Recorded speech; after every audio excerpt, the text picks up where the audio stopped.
There's full coverage of Arsenal against Stoke City in the Premier League on BBC Radio Stoke.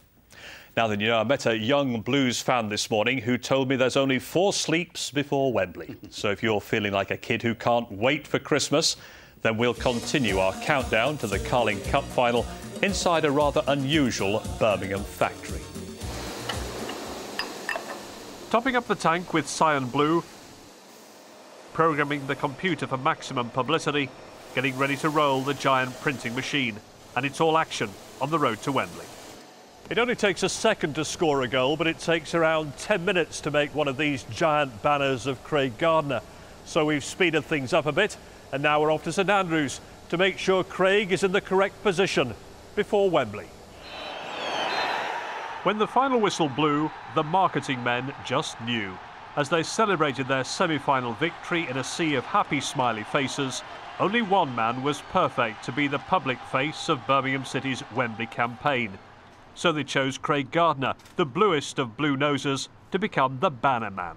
They look fantastic. I mean, the emotive picture of Craig as well is great. Local lad, scored the goal in the semi-final. It all came together really nicely. And it's one of those briefs, from the minute we saw it, we loved it. Birmingham fans clearly loved it too, because a couple of the banners have mysteriously vanished from St Andrews as souvenirs. Just a couple of miles away in Tyseley, I went to meet Tim Andrews. He's the boss of the Hollywood Monster Graphics Company. The brains behind the banners, a Blues fan too. And this has been Tim's labour of love for the past 20 years. Well, obviously the banter is always quite rife in the business, because you've got West Bromwich Albion, Aston Villa and Birmingham City fans, and it just adds to the fun at work, and we're quite a close-knit family here, and it's good.